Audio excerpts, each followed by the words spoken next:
right, good afternoon. I'm Chatham County Police Chief Jeff Adley. I'm joined today by FBI Supervisory Senior Resident Agent Will Clark of the Savannah FBI office. As you know, our investigation over the last 8 days has led us to the heartbreaking conclusion that 20-month-old Quinton Simon is deceased. We have named his mother, Leilani Simon, as the primary suspect in Quinton's disappearance and death. We have not made an arrest or filed any charges at this time. From the moment we received the 911 call reporting Quinton missing, we have conducted an exhaustive search for him. Sadly, we still have not found Quinton. But our search and our investigation will continue, and it will continue with every available resource we have in order to give Quinton's family closure and see that justice is served in this case. I would like to thank the FBI for their invaluable expertise and assistance during our search and for the help they will continue to provide moving forward. We know that millions of people fell in love with Quinton Simon the moment they saw his face and learned of his disappearance. We have seen the outpouring of love and concern for this child and the outpouring of grief at the latest developments in this case. The men and women of the Chatham County Police Department share that same sadness, but we also feel very determined to keep working as hard as we can and for as long as we have to find Quinton. Now Special Agent Clark will have some comments, and then I'll return with some closing statements.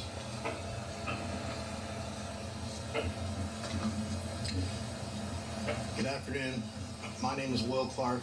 I am the Senior Supervisory Resident Agent in charge of the FBI's Savannah and Brunswick offices.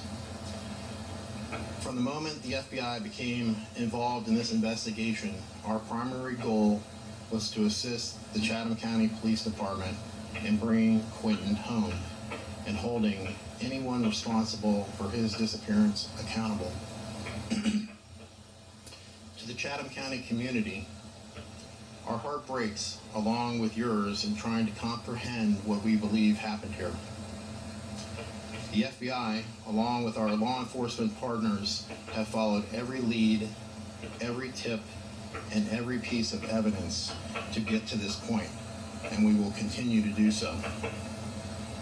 The FBI entered this case less than 3 hours after Quinton was reported missing. The FBI has provided the Chatham County Police Department resources in this case, and those resources have come in the form of investigative, analytical, and technical assistance.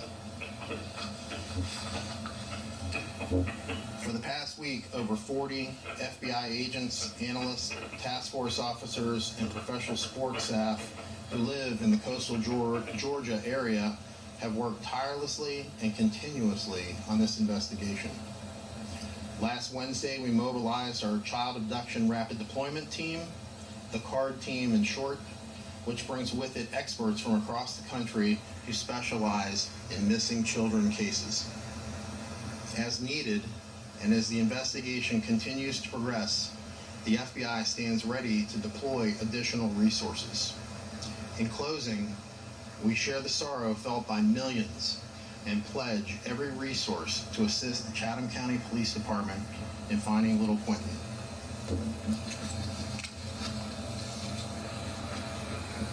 Thank you, Agent Clark. And in closing, I understand the intense interest in this case and know everyone has a lot of questions. I'll answer what I can, but remember, our focus must be on not doing anything that jeopardizes the integrity of this investigation or bringing justice for Quinton. So with that said, I'll be happy to answer what questions I can. We heard from the family last night that you might be targeting a landfill. Can you tell us about that and what landfill would be?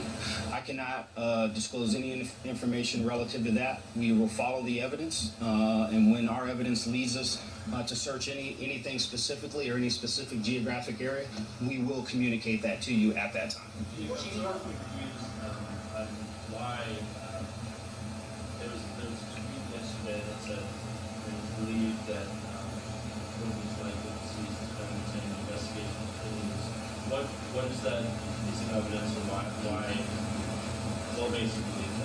I cannot get into any specifics relative to evidence. What I can say is the evidence that we have so far, based on multiple search warrants and interviews, has led us to the conclusion that Quinton is deceased. The investigation doesn't end, right there. We will continue to investigate this until its final conclusion. With no charges brought in the case, what made you feel like it was necessary to identify the brother? Because the evidence has led us to that point and to this point today. Why is she not been arrested? Because we will only do that when we feel we have everything that we need to. We only get one shot at this, right? We're going to do it right. We're going to do the best that we can. We're going to use the resources at our disposal. We're thankful to the FBI. And when we get to that point and we feel comfortable in counsel with the FBI and the ADA, that's when we will reach that conclusion. Is anyone else being considered for criminal charges? At this time, no. What changed to make you suspect outside? The evidence in the case has led us to this conclusion. Was there a date where you found the evidence that led you to this conclusion? Because obviously earlier this week and last week you had said you did not suspect. The accumulation of evidence over these last 8 days has led us to this conclusion today. Do you have an idea what that might be? We do not have any specifics at this time. I can't answer that question with any level of specificity. Do you know where Leilani's other two children are? I can't answer that question. Do you know where Leilani is? I don't know where she is currently today.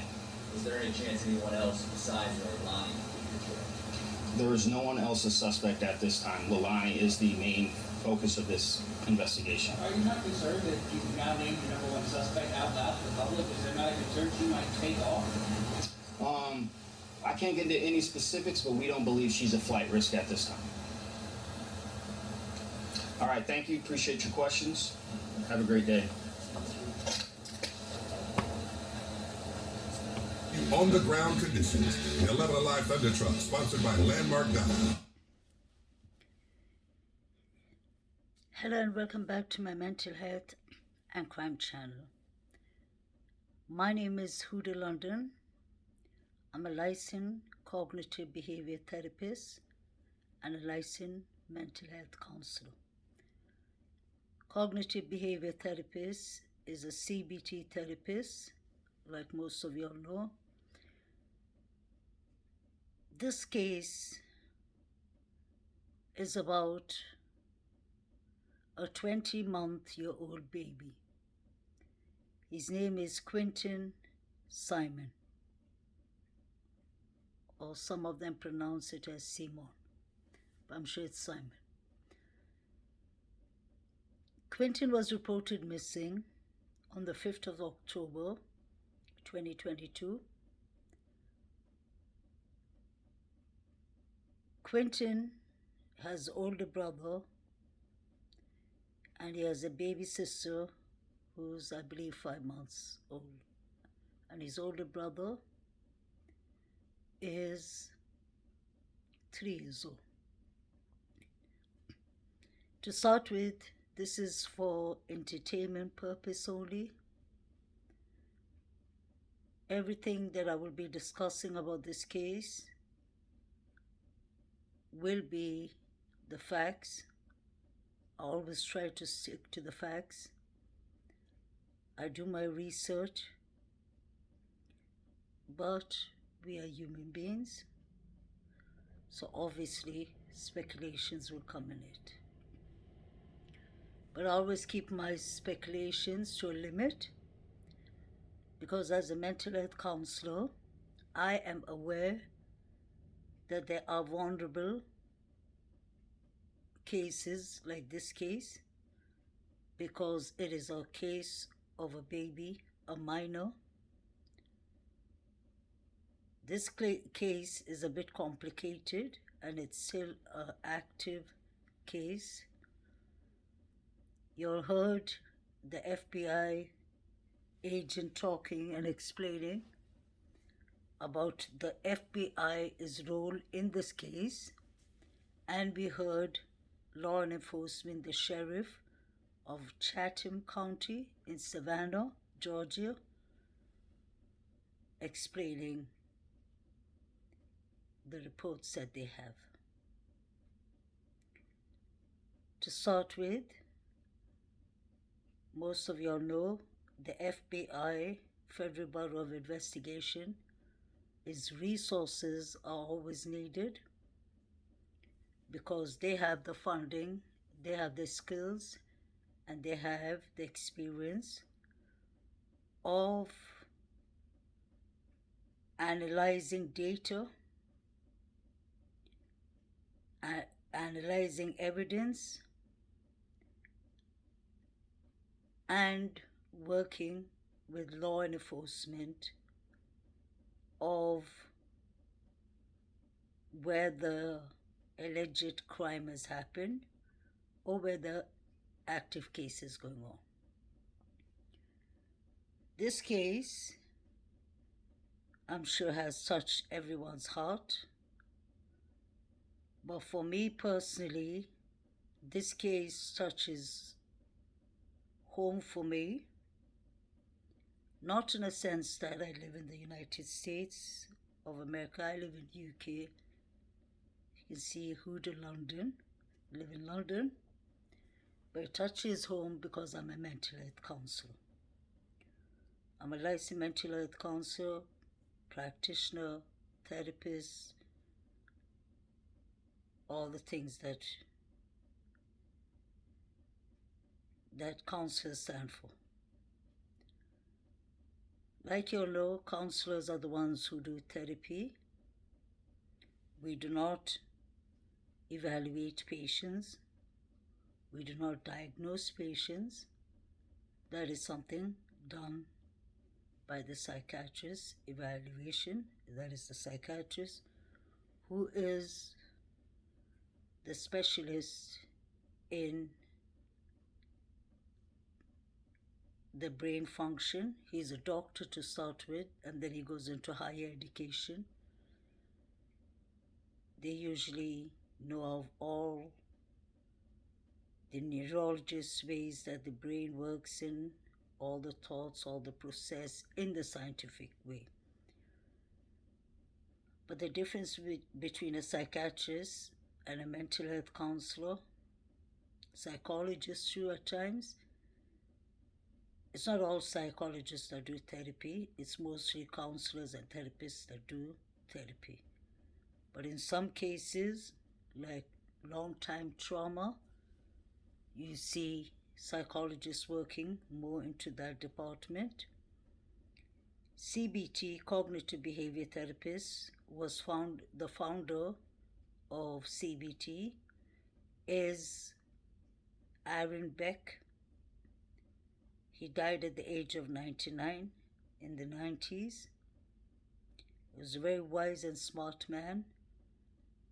Around early 1970s, he came up with the concept of how to deal with negative behavior, because negative thoughts, that's the cognitive process, negative thoughts lead you to negative emotions, and negative emotions lead you to negative behavior.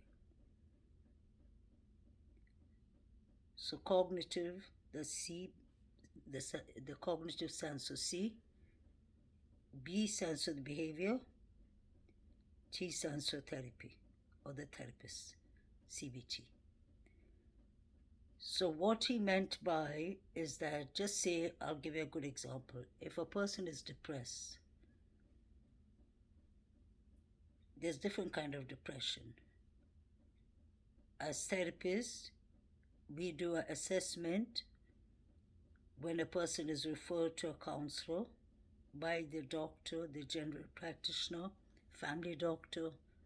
They could be referred by anyone. I mean, like professionals. Like the court.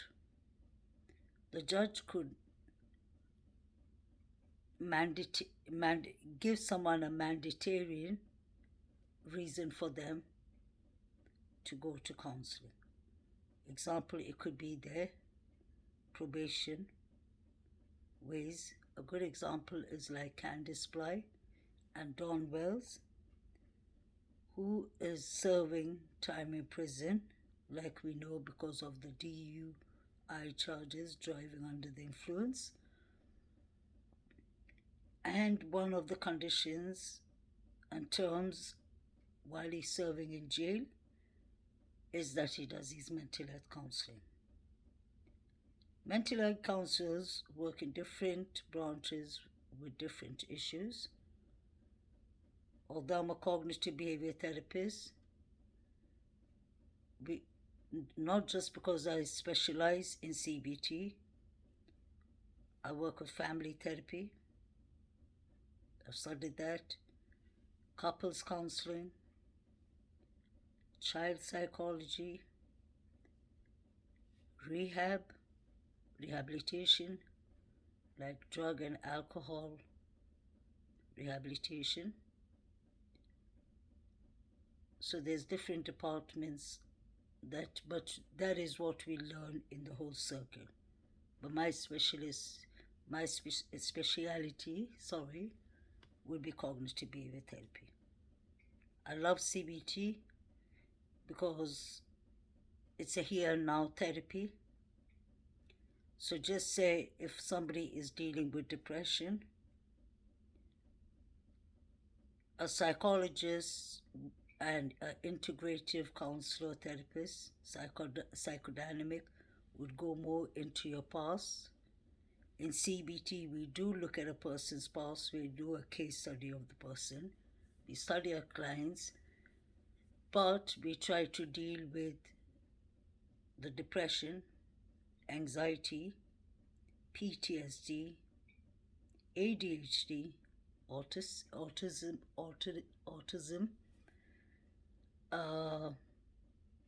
personality disorders like bipolar, borderline personality, historical personality disorder, antisocial personality disorder. So many of y'all know, and it's been mentioned often on YouTube.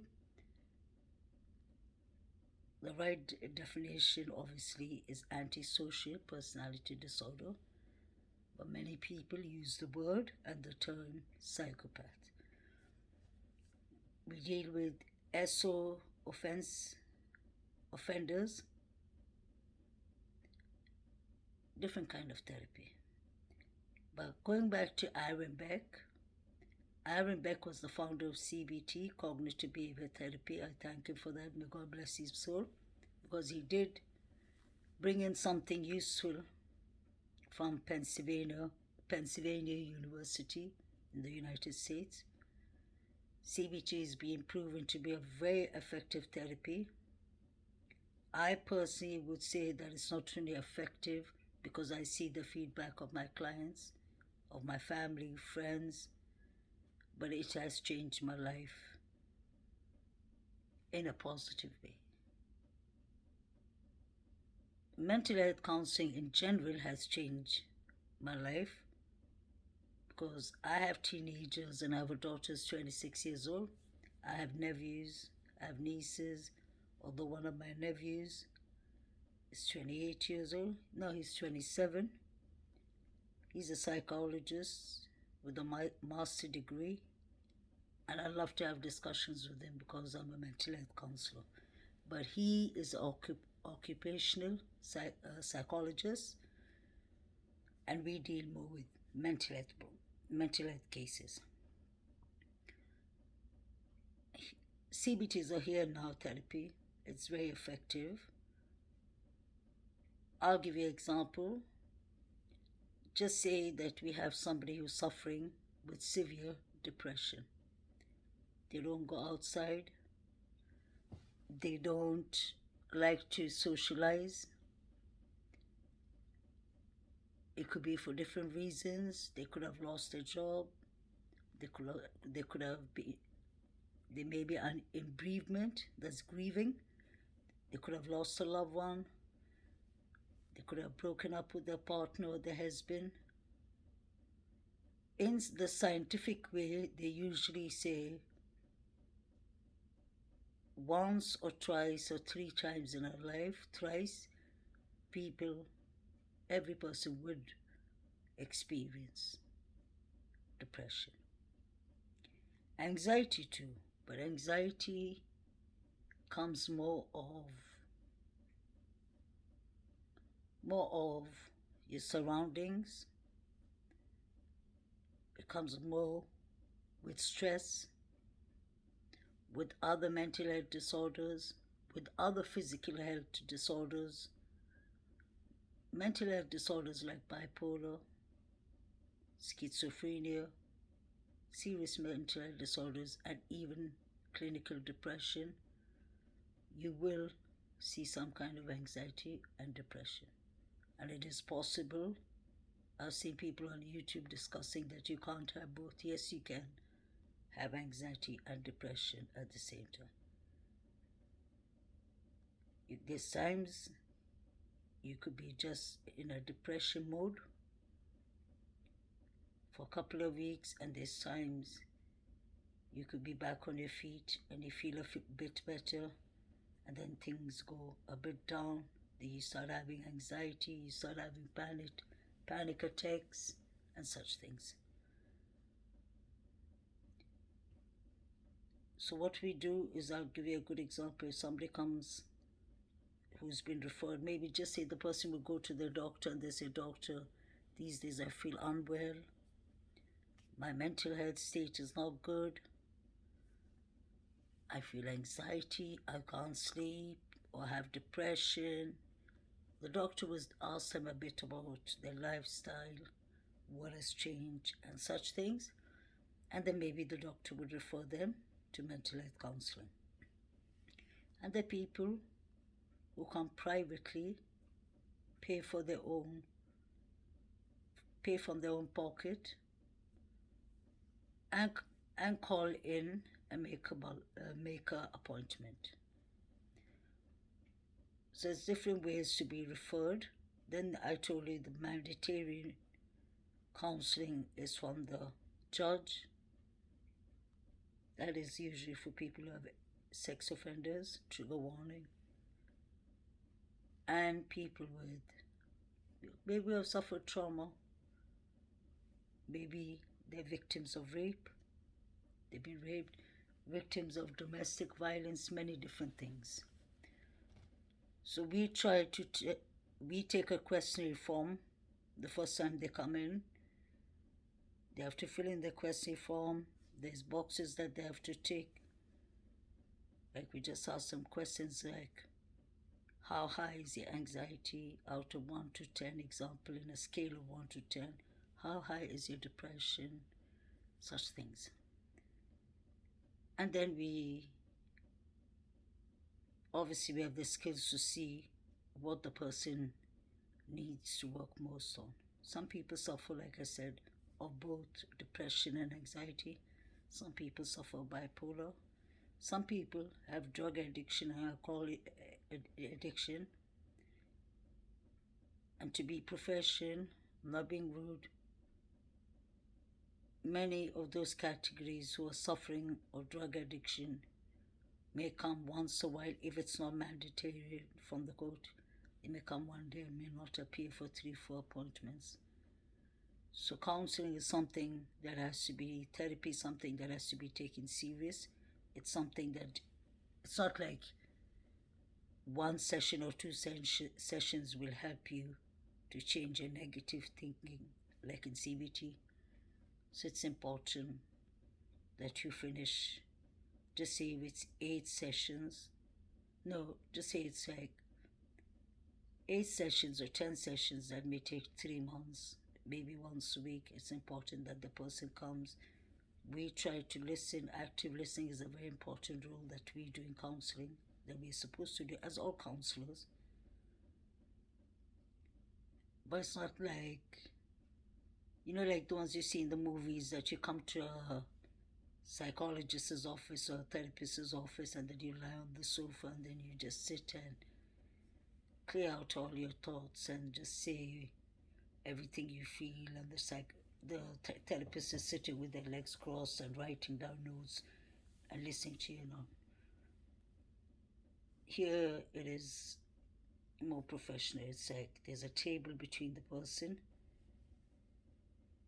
The therapist sits on one side, the client sits on the other.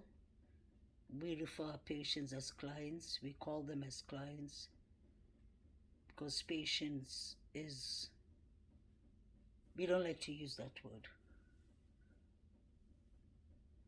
Now coming back to how we deal with depression and all, we do the active listening, find out what is exactly bothering the person. So we ask them to take, just say if they have like 3-4 issues, maybe they're getting divorced, maybe they're having a baby on the way, maybe they lost their job, maybe they lost a loved one, and they're having all 4 together.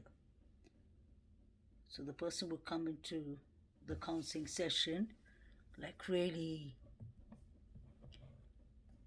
confused, upset. They'll be wanting to pour out everything. So to get a clear picture for us therapists, we give them priorities. We say like, okay, welcome to the session.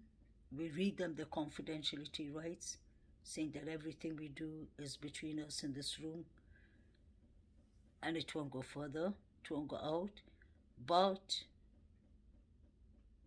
if you have suicidal thoughts, or if you're going to harm someone, or if you're going to harm yourself, then I would have to let my supervisor know, and my supervisor would let the psychiatrist talk to the person. They will be referred to the psychiatrist or back to the doctor, because then they have to be checked further. Then we deal with the person is like after they, just say they have the 4 problems that I spoke about. Somebody died in the family, they lost a job, they lost a job, they got divorced, they're having a baby, just say examples. So we ask them, choose 2 topics that you would like to talk about in this session, because we have a couple of sessions coming ahead. So don't be turned off, to make things clear and easy for both of us to understand each other. And they don't mind.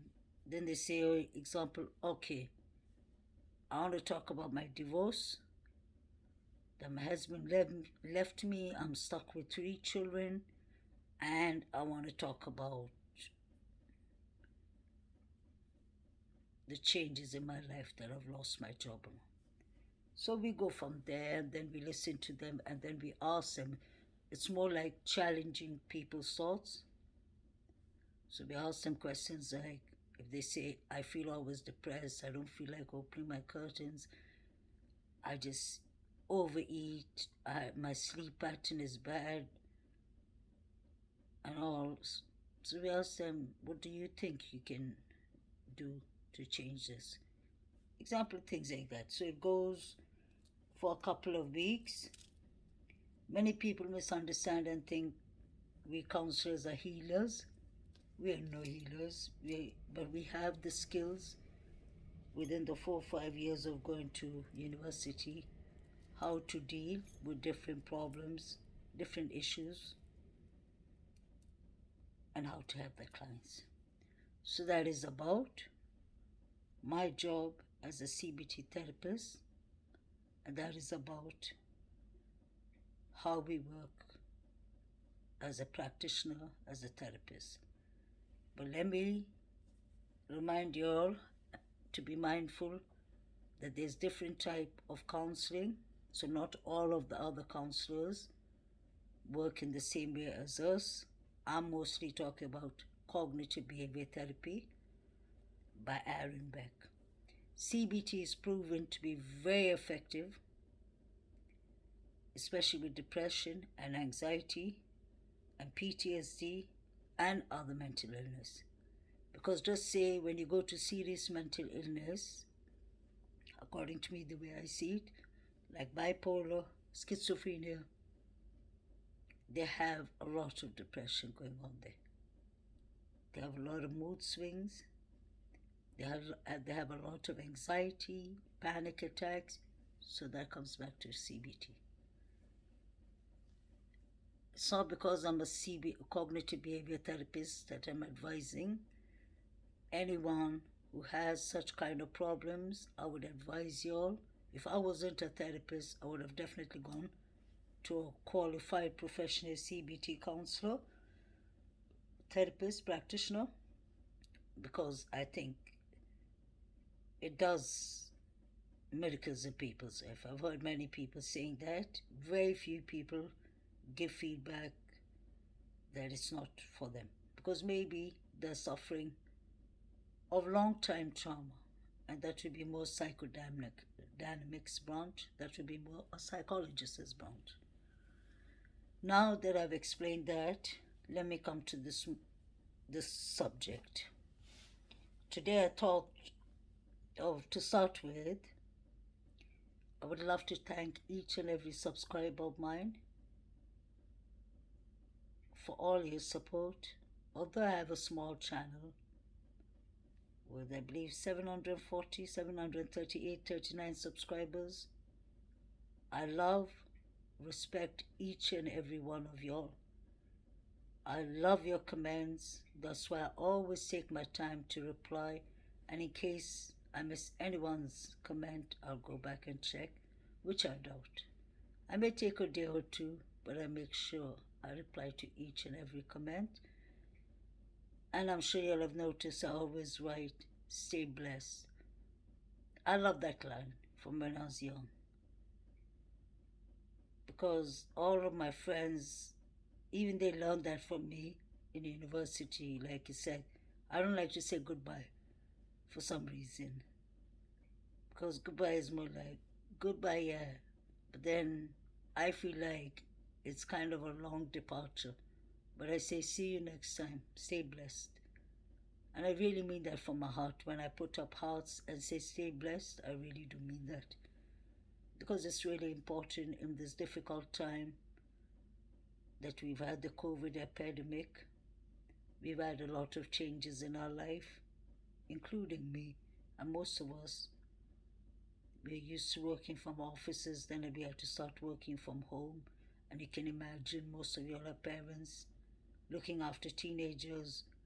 Luckily now, my youngest son turned 18 years old on the 8th of 6th of October.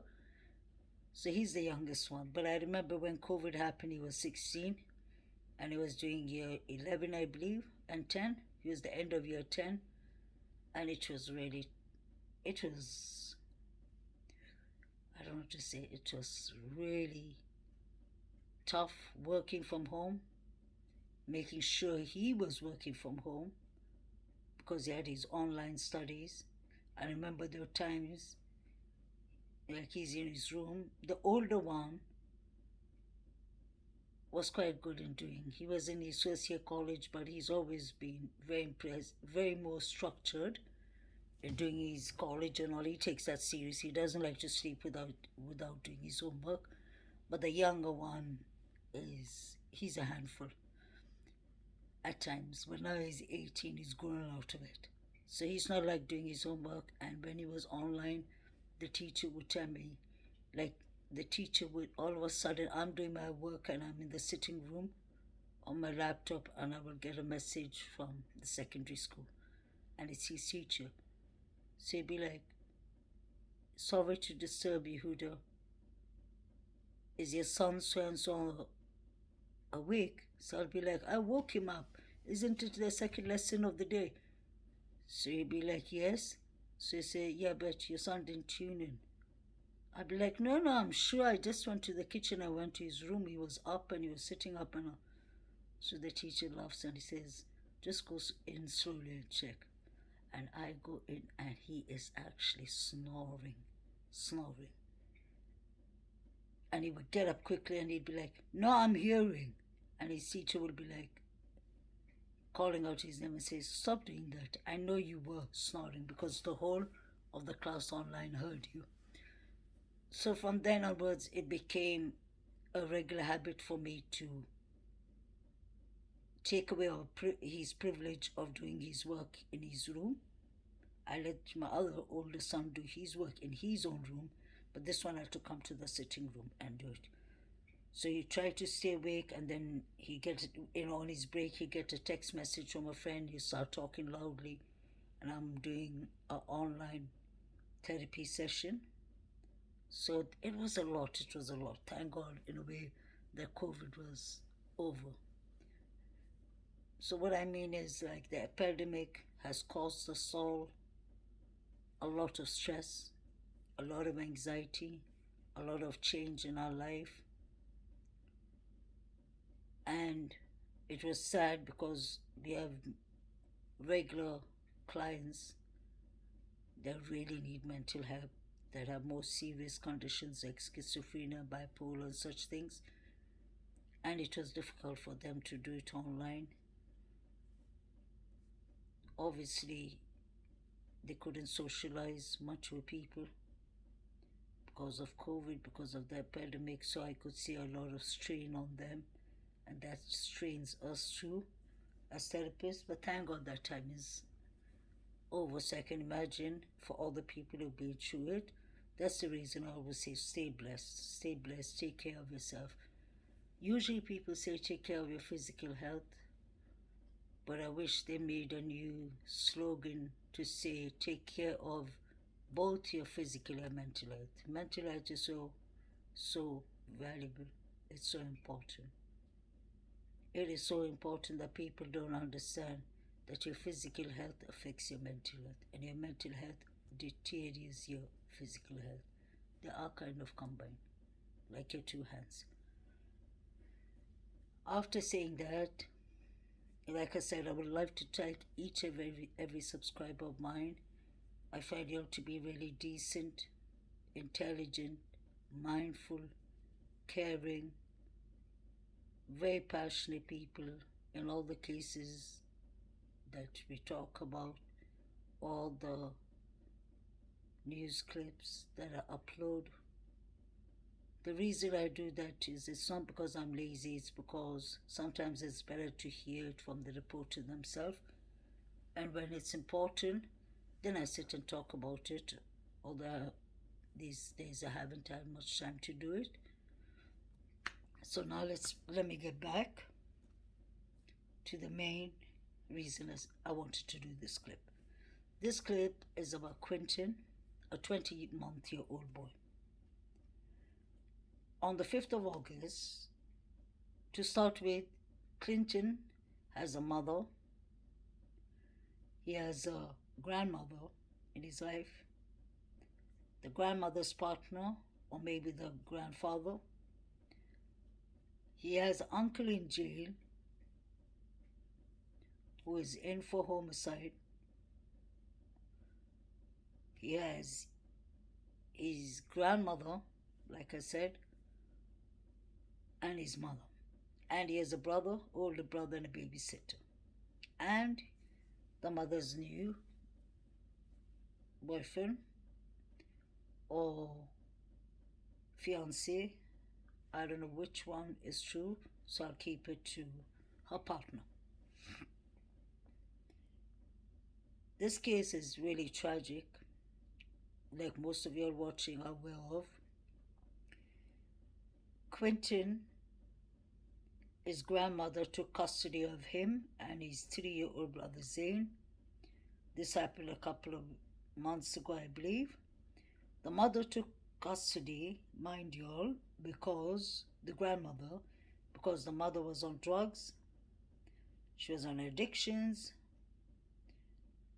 and obviously she was having difficult looking after her children.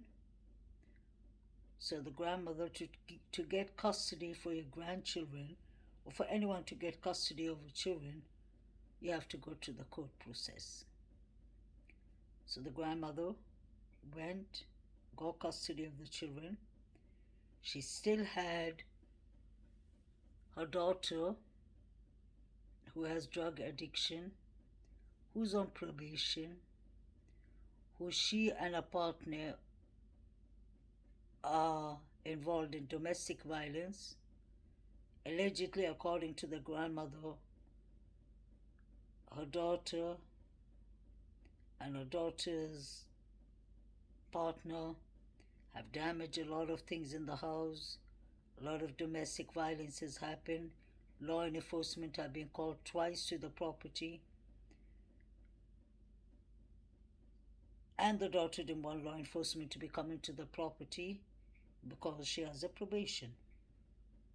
I don't know what the probation carries, but I was reading a bit. I think it was something that she robbed some money from her work, although it wasn't much, but it's about the morals, it's about the law. Her uncle even said, and the news said, that she has this habit of stealing and lying. And she steals and lies so that she can get drugs. So she's really badly into the drug addiction. Now, like I said, the grandmother took custody of the two children.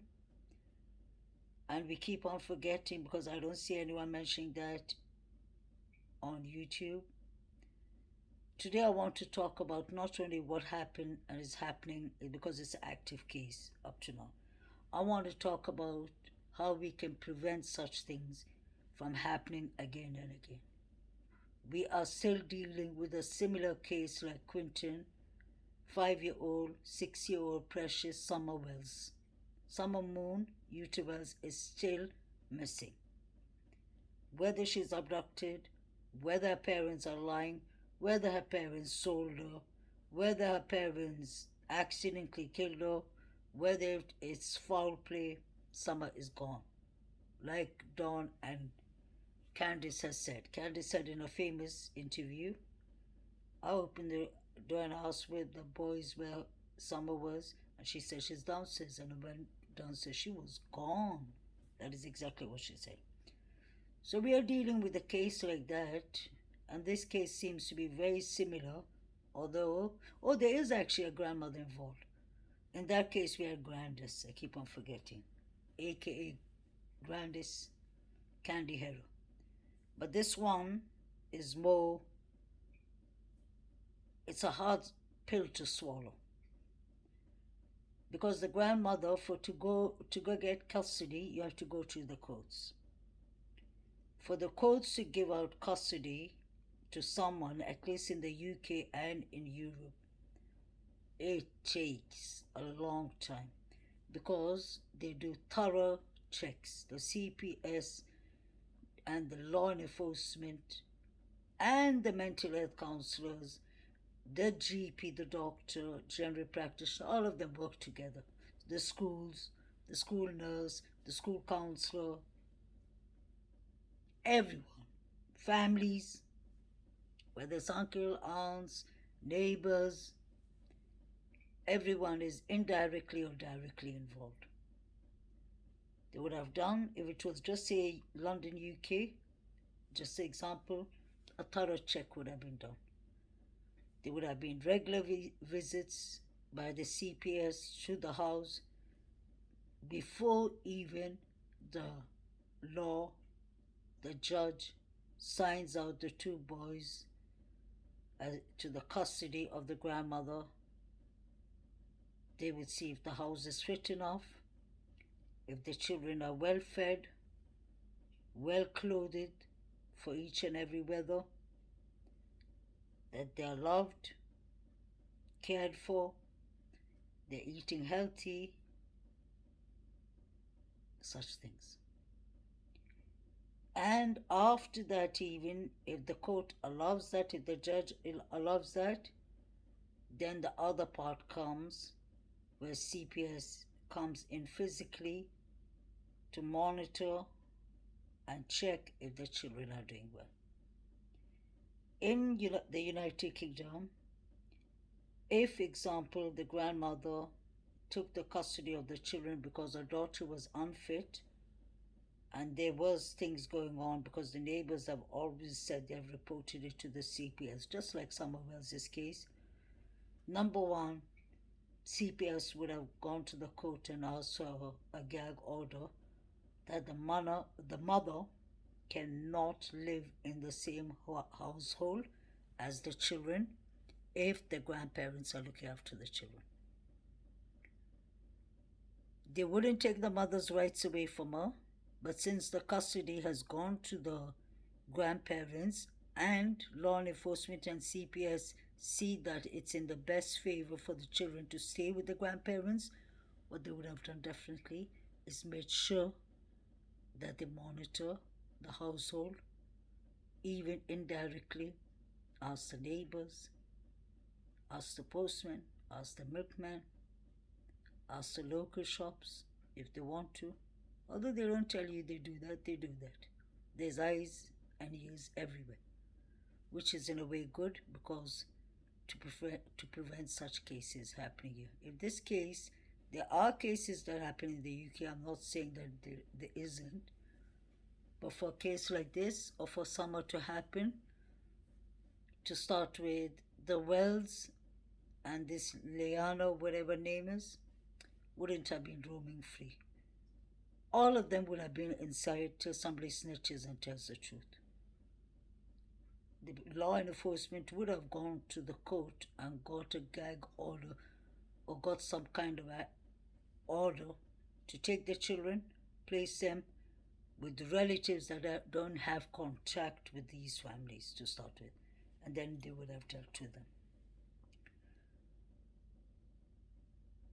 So for me, it is really disturbing, hurtful to see that the judge signed over the kids when clearly the CPS and the judge and everyone was aware that the mother who has drug addiction is living with the grandmother.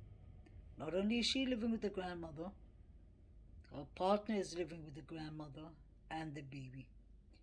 I don't understand to start with why the grandmother sought custody only for two boys and left the baby with her. I assume the baby, because the father is involved, but still, if you're unfit mother, you need to be checked. You need to be checked by going to counseling, by going to a psychiatrist evaluation, and CPS monitoring the house.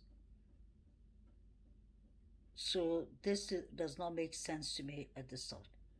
Her two sons was taken from her, but she was left to look after a 5-month-old baby. It is really sad what happened to Quinton, which I'll come to, but we are lucky that it wasn't 3 kids who are missing and could have been dead. Now coming to the point of the story, at 7, the mother left the 2 sons. To start with, there was always domestic violence in the house. The neighbors were hearing about it. The neighbors said that they saw the 2 boys playing near the ditch. Imagine how unhygienic that is. Imagine how unsafe that is. Abduction could have happened immediately because nobody is monitoring the children. And there are trigger warning pedophiles, SO offenses, people who could have just snatched the child, like in the case of Michael Monkey or Lena Sadat in San Antonio, Texas. So these children were put in danger. These children were living in a dysfunctional house, and that is not my words. That is Billy Joe's words, the grandmother. She said that in a TikTok recording a couple of days before this happened. She said, how would I, what was the word she said? How would I explain my family? She said dysfunctional. At the start when I saw this case, I thought drugs, alcohol, domestic violence, probation, all in one, happening, criminal backgrounds from the grandmother to the daughter to the son who's in jail for whatever reason of homicide, he killed someone, trigger warning.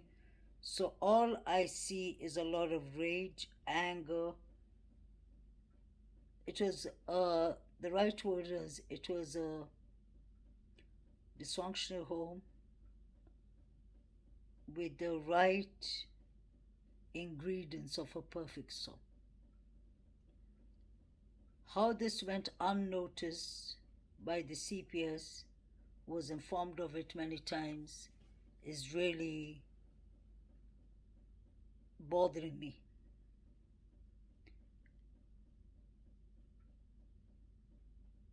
This is a very terrible and sad case. Very hurtful to even talk about it for me, because I can clearly see, as a mental health counselor, as a therapist, how all this could have been avoided. And the sad thing, it's become a normality. Once it's Rogersville, Tennessee, then we had, what was her name? Teresa, keep on, her second name was difficult. She was Italian, I guess. Barbosa or something. The woman that killed Sammy Olsen and put him in a suitcase and said that the mother came with a policeman and took the child. Just like this mother says that the father came and took the son. We have had the case of Cash Gernon. Poor boy, rest in peace, was found stabbed and killed on the street. We've had the case of Orlin on Austin West that is still pending, and we're waiting for them to be indicted by the grand jury in California, Bakersfield. I can name how many sad cases that something could have been learned from, but nothing is learned from. There's always signs of trauma. Like everybody's been saying, there was bruises on this little boy. The nanny said that there were belt marks on his neck. I feel so sad. It looks like the nanny loved him more than anyone. Diane, I believe her name is, and I respect her for that. I don't usually go with the YouTube drama, what they say. But I've heard all her interviews. She sounds very honest and genuine. Other people are now discussing, oh, she had criminal cases before, but that has nothing to do with it right now, because she looked after that boy and those children. She said she looked after the baby for free. And that woman was a blessing in their life. That's what I personally believe. The mother, Billy Joe, decided to go out for work, I think out of state. So she asked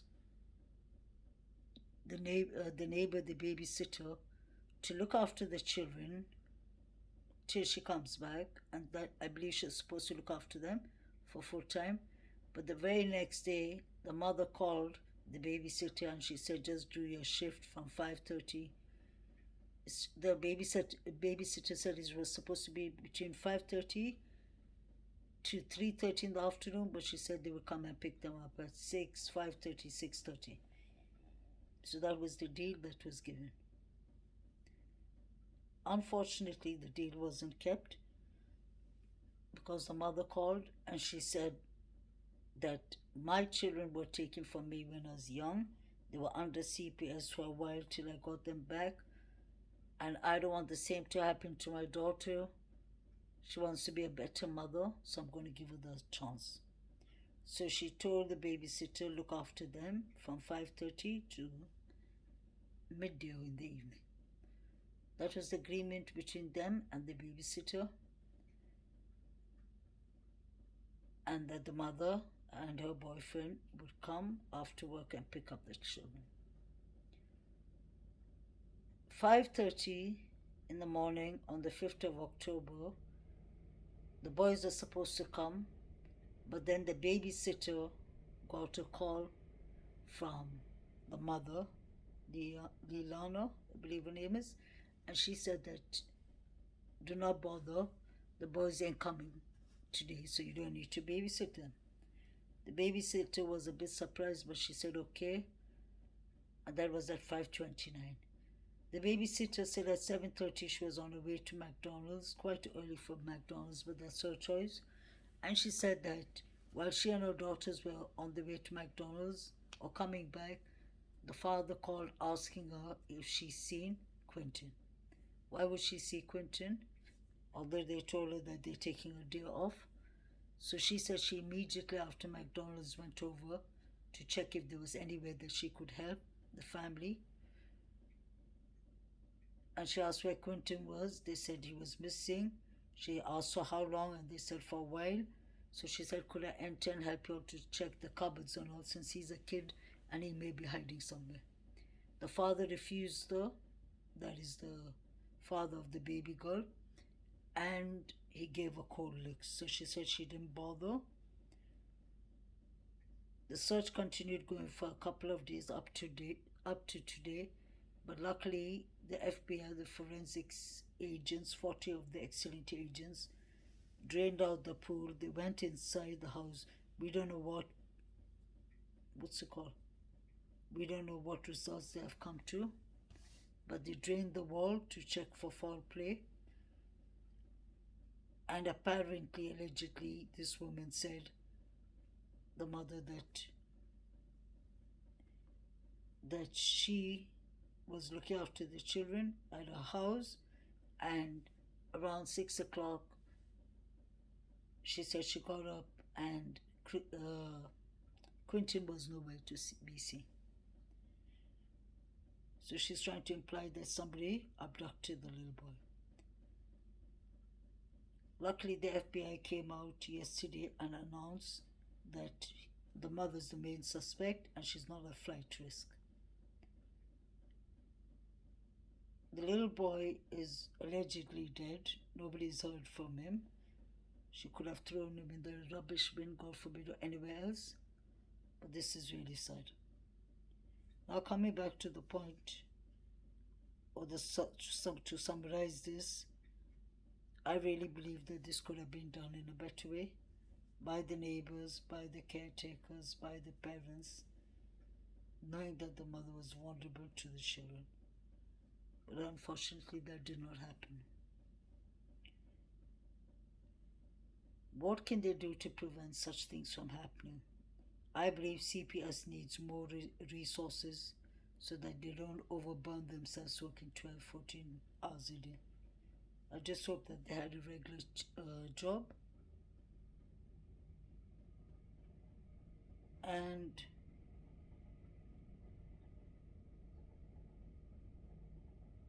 I hope that they use their regular job, the CPS, for investigating everyone and anyone who wants to get custody of the children, that they monitor them and check how the household is.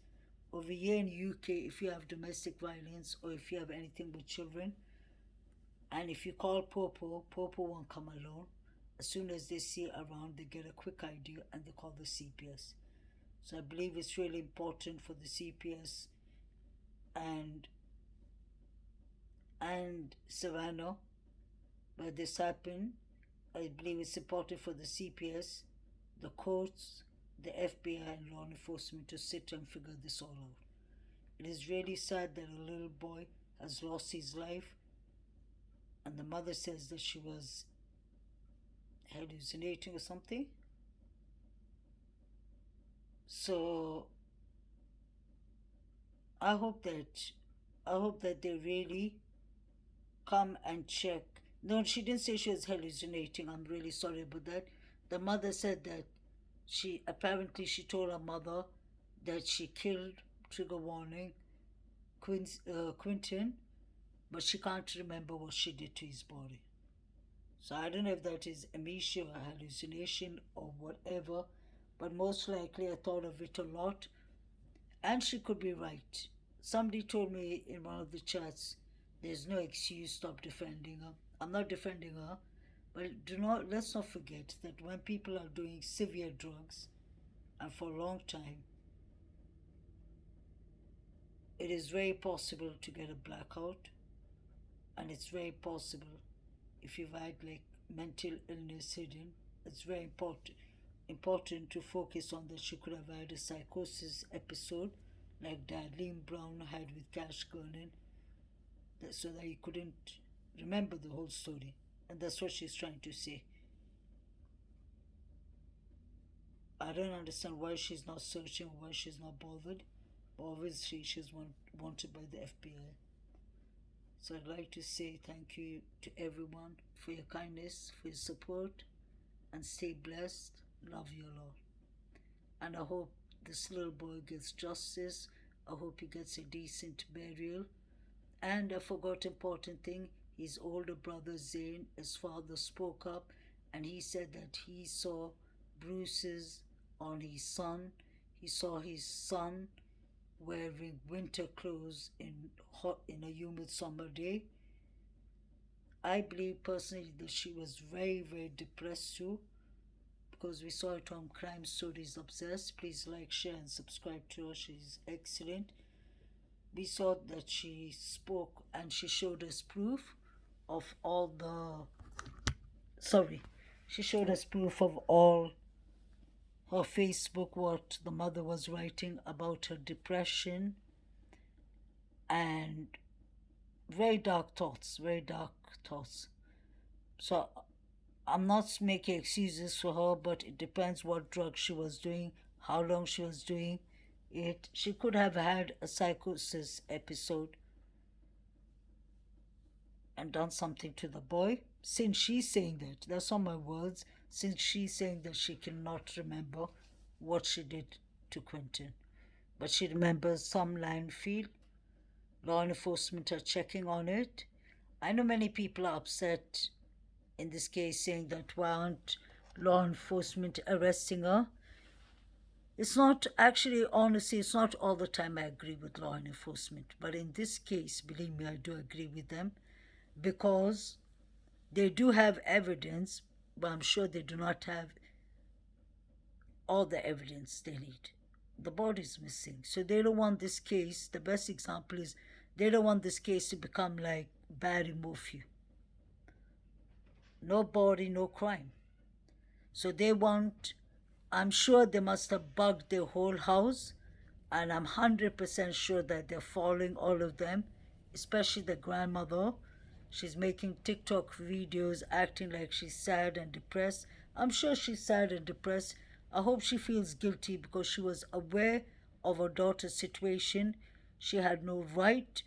I'm saying that not only as a mother, not only as a human being, I'm saying that especially as a, mental health counselor. That is unforgivable. That is unprofessional.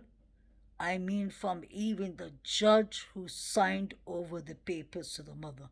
He knew that she had a criminal record. He should have checked her background. He should have checked where the mother was going to live.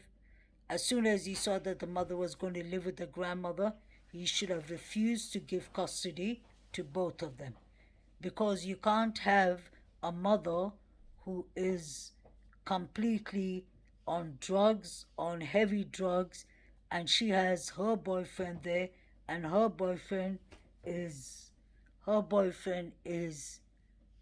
in domestic violence with her. They're trashing and bashing the grandmother's house.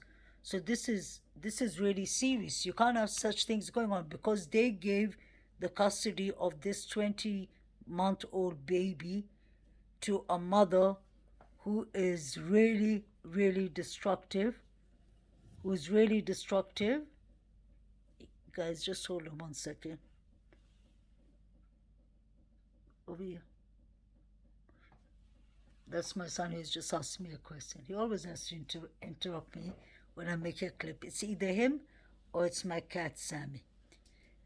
So, guys, what I'm trying to say is, coming back to the point, you can't have a mother who is under probation to start with, who's under serious drug addiction, domestic violence with a boyfriend.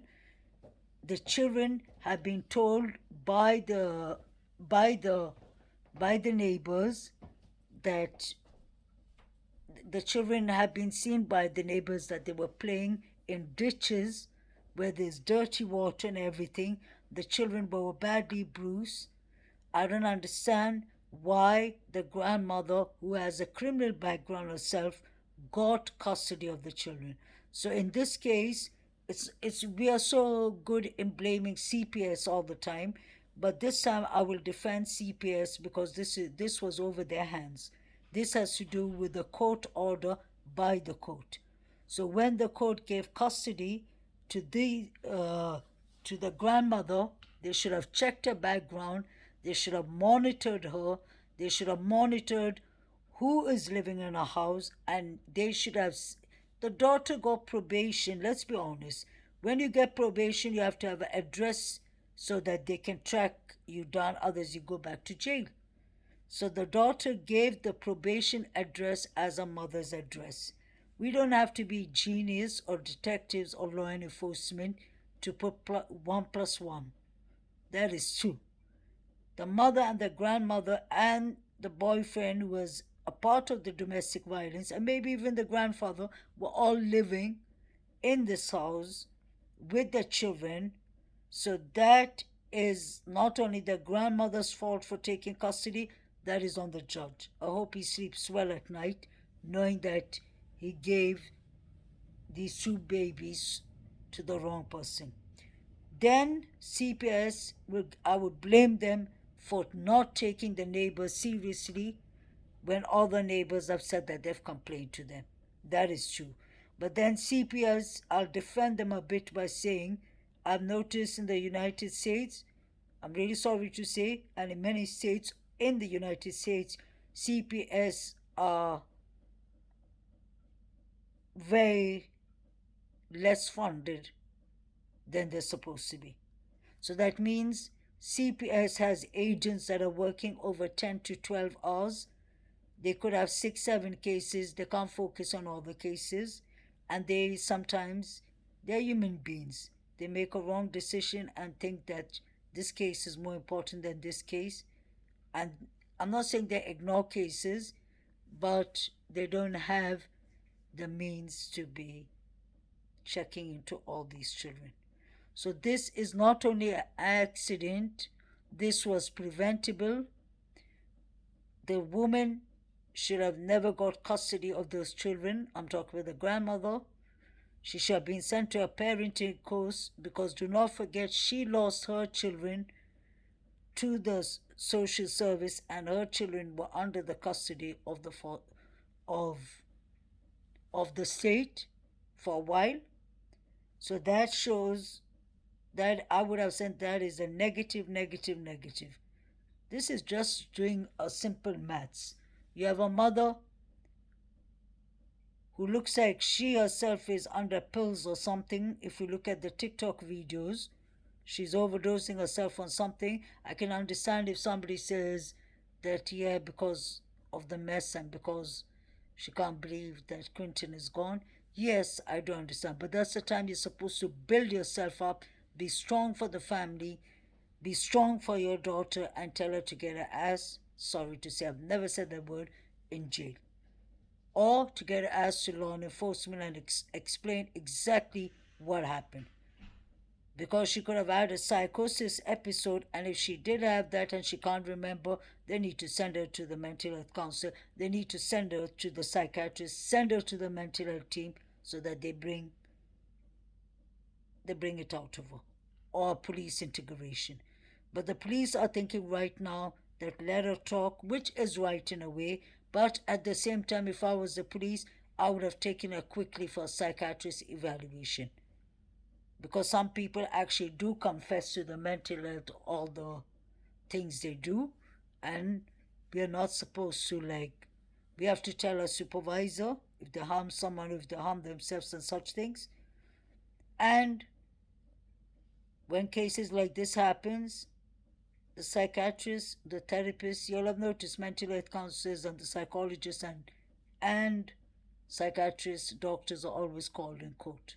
They're sworn under the oath, and that is the only time as mental health counselors that we can breach our confidentiality. Just say if a 19, 20-year-old boy comes to me for counseling, and just say he's up to drugs and violence or whatever, and just say as soon as he leaves, the boy's mother calls and she says, could you kindly, or she waits outside the office and says, I'm really concerned for my son, could you please tell me what he said in the counseling session? I can't do that by law. Neither can the other mental health counselors. Because when they're minors, there's a other way, it's done through CPS or it's done through the other agents while we're sitting there. If that, then we'll have to sign over the papers, and that even has to be done through court. Because just say if a child is under foster care, the child is under foster care, so they are not the primary, but they have the custody of the child. So they're just like the parents. We have to let them know all our notes and what the person said and all our recording. But if it's just, say, a boy is past 18 years old, 19, 20, even a girl, we can't. Example, I'll give you a good example. Like Sammy, a funny example. Sammy was brought to a mental health counselor, not by court, but if a family brought her to the mental health counselor and she confessed to me what she did and the party and all, I can't let that out unless the court makes me breach the confidentiality. That's how serious confidentiality is in mental health. That's why I really get upset when I see people not minding their business. I'm saying that in a decent way. There are some cases that really need our attention as YouTube creators, like this case. But it's not in our job to go and stand in front of the parents' house and record ourselves and have food from the neighbors or whatsoever. Everyone has their own choice, but I think that is out of order. Because let's not forget, there's a reason that law and enforcement is not arresting this terrible mother. Because they want her to confess, they're waiting for her to do the wrong thing. They're just waiting. They've bugged her house by now. I'm sure all of us watch plenty of movies. And as a cognitive behavior therapist, the behavior part comes in it, so we analyze behaviors. So I believe that I may be the only one who agrees. I've even seen Duty Ron and many other law enforcement channels are not agreeing, saying that they shouldn't have done that and they should have, arrested the mother at once. In fact, this is the first case I agree with law enforcement. And I've never doubted the FBI. Many people blame the FBI, like in Kylie's case, but let's not forget, the Federal Bureau of Investigation is just there to help with resources. It's the law and enforcement of the state that call them, like Savannah, Chatham County, I believe, and like Placer County in Nevada. They're in charge. So if they mess up, it's on them. FBI is just there to do the forensics, analyzing, the data analyzing, to give them more agents, so they're more skilled, obviously. That's the Federal Bureau of Investigation. And FBI is involved because they can cross state to state. Just say if a criminal runs from state to state, that's when the FBI is supposed to be involved. Because just say if she ran out of Savannah's sheriff can warn the other sheriffs, but he can't send his law enforcement police officers, just say, to go to New York to bust her. No. That is on FBI. So FBI is important, and this idea, I'm sure 110% came from the FBI. And I really like that idea because this woman ain't going anywhere. They said that she's not in any flight risk. That means they took her passport, they took any means of money, any means for her to travel, and they're watching them all. From the mother to the grandfather to the stepfather to the boyfriend to the boyfriend's mother to the boyfriend's ex-partner. Everybody's being watched by the FBI. Take my word. To Dolly Vision, to what's her name? Bullhorn Betty. The FBI is watching them, all of them. So it is good that FBI is not arresting her now, because we want justice for Quinton. I'm sure we all agree on that. So we don't want another Barry Morphew case, because that has happened. And that is one case that I can never get over, because I really cared about Suzanne Morphew. She has 2 daughters. It's really sad what happened to her. And Barry Morphew is using her money and her house. He sold the house. He took the daughters and he paid his lawyers the best lawyers money could buy after he killed the woman, because law enforcement tampered with the evidence, from the bicycle to the helmet to every little thing. So law enforcement don't want to make that mistake, and I agree with them. They shouldn't arrest her, but I disagree with one thing of law enforcement. They don't arrest her, but take her to the psychiatrist to get an evaluation, because maybe she'll cough it up. Because the psychiatrist can see if she was having the psychiatrist can see, if she's having a psychosis episode. Like, you remember Darlene Brown in the Cash Gurning case? That is the psychiatrist's evaluation. That is not up to law enforcement. That's when the mental health team comes. And the psychiatrist would have definitely sent her to therapy, where she can, like you seen Lori Valley was her name, and Chad Daybell. You see Lori with the mental health counselor sitting there and trying to fool the mental health counselor, trying to manipulate her way out. So such things I'm sure FBI won't wait with the arrest for long. Definitely not. But they're watching her, which is good. Because I'm telling you, it's like a puzzle. They're missing something, some main thing out of the puzzle. And when they get that right, then she goes where Dawn is, or even a worse self. I personally think that she could have had a psychosis episode if she's saying she can't remember what she did, because that's typical what happens. This woman is on drugs. Maybe she didn't sleep for a couple of days. Maybe she was just abusing her drugs, sleepless nights. Maybe, and she sounded like, you seen Crime Stories Obsessed is clip. I would advise everyone to watch that. I really respect Crime Stories Obsessed, Emma. She's from the UK too. And I really love talking to Emma out of YouTube. Even on Facebook, we have a good connection, because she's a brilliant person. So I give a high 5 for that, Emma, if you're watching. Love you, love you, love you. And Emma did a good clip. Emma, I really appreciated that, because it shows a lot about her mental health state. She has a very she had very dark thoughts. If you saw that, she had really serious dark thoughts, and she was talking about different things. She was saying that nobody loves me anymore, nobody cares about me anymore. So that is a cry for help. That sounded like serious depression, clinic depression. So a person like that, and if she's on drugs, if she's on pills, if she's on alcohol, it's like a volcano waiting to erupt.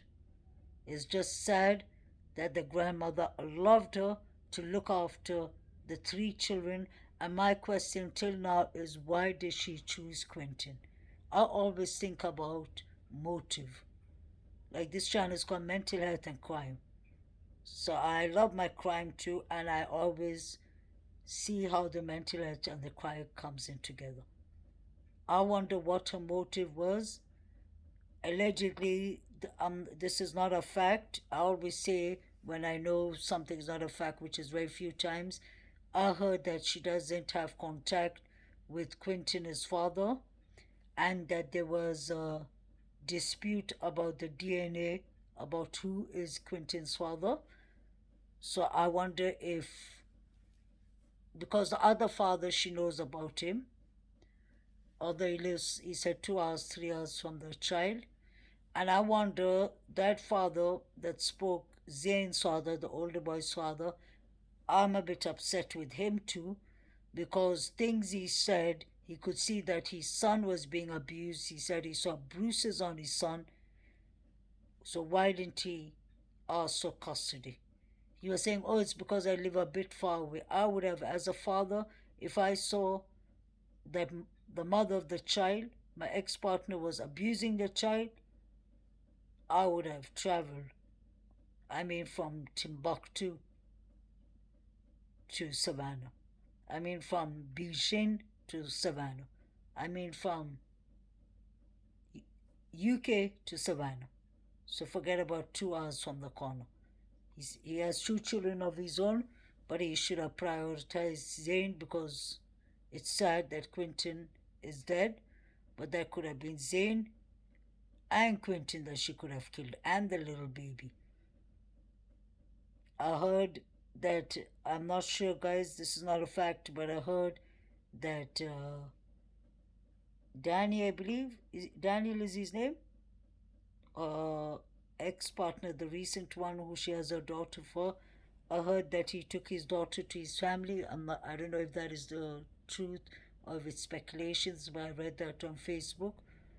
I really hope, I've never said that before, but I really hope she goes to prison. Because you can't have a person like that out in danger with children. And it's sad. I don't know what to say about Billy Joe. Billy Joe needs serious help, because you can see a lot of aggression. You can see a lot of, what's it called, rage. You also how she entered the, what's her name, the babysitter's house, literally abusing her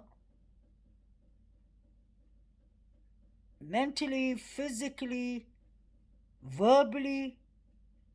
The scene that she caused, and imagine you're trespassing someone's house, you come from the back door and you make a scene like that. If this happened in the UK, the whole family would have been arrested a long time ago. Because over here, when it comes to children, they take it priority number one. They don't care if you're black, white, Muslim, Christian, Jew, Hindu, if you're rich, if you're poor. That's what I love about Europe, and especially United Kingdom. Children are not to be messed around with over here, because CPS will get into trouble. That's why CPS does their work right. I know that there's almost 500,000 in the United States and there's 80 million here, so it can't be compared. But we can learn from each other. Countries can learn from each other. Certain things is not allowed to be done, and it seems to become like the new normality, that every day a child is killed, or every day a child is abused, and the neighbors, all the neighbors, just like someone's case, have said that they've called CPS. Neighbor said that they've done this. Neighbor said they have done that. I don't believe one neighbor could be lying, but not so many neighbors. So what is wrong that CPS did not warn the courts? That is their job. They should have warned the courts. Even law enforcement came twice to the house, and they called law enforcement because of domestic violence. If that really happened here in London, at once, immediately, the law enforcement that came to the house and saw that there was domestic violence, they wouldn't be sitting and chatting. They'll be sitting, smiling, looking around the house, taking their children aside, no matter what age they were, looking at their bodies. And when they see that something's going on, immediately, while law enforcement are in the house, you'd have seen a knock on the door and CPS is there. And I'm talking about professional CPS. And they will take the children aside. they will tell you to come to court. And they would put a court report, and then the court would have rechecked why they made the mistake of giving the grandmother the children. When this woman called the babysitter at 5:30 and she said, I'm going to keep the children, I don't know why. This is my personal opinion, guys, nothing to do with mental health and all. But I personally feel like either she committed the crime already or she was pre-planning something. She was on drugs, high. She thought, leave the babysitter alone. And no, she could have done it because let's not forget, she picked up the children the night before. She told her mother that to give her another chance, that she's going to be a good parent. The mother told the babysitter, let her have the children and you have the children during the day. So when they picked up the children in the evening after her alleged work as a clerk in Walmart or wherever, she went, picked up the children, or Daniel, her boyfriend, partner, went, picked up the children. So she had enough time from 6:30 in the evening to 5:30 in the morning. Either the boy accidentally overdosed, either, like she said, she can't remember. She could have banged his head on a wall, God forbid, she could have done anything. And I'm really sad to see every time that we keep on saying, oh, it's sad, this was a tragedy, oh, God bless his soul, Quinton. This is the time, if anyone from Georgia, Savannah is hearing me, you need to make demonstrations so that CPS gets more funding. Y'all need to make demonstrations so that the family courts do not give out children that easily. If you're living in Tennessee, do the same. Look at summer wells, because other cases will happen wherever in the states y'all are living in. That's my piece of advice. Y'all are my subscribers, y'all are my family members. I consider y'all as my family members. And let me tell you something. Do not think that UK is perfect at all. There are many crimes, knife crimes. We have teenagers stabbing each other to hell and all. But when it comes to small children, it's taken very seriously. It is taken very seriously. For the people who are stabbing each other and such things, they know, law enforcement know their criminals. They know them well from when they're young. There's civilian cameras, so nobody gets away with a crime.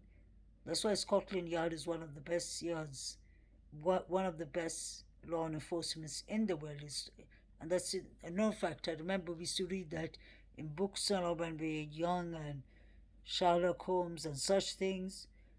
But honestly, I respect them for one thing, and it's the whole of Europe. They would have never, this case wouldn't have happened. The reason being, you can't have a mother on probation sitting in the house. And there's registered 2 domestic violence call. Plus, let's not forget the last thing. This woman, not only did she lose custody, she was supposed to start paying for Zane and Quinton. God bless his soul, if he's dead. And I'm sure the FBI know what they're saying.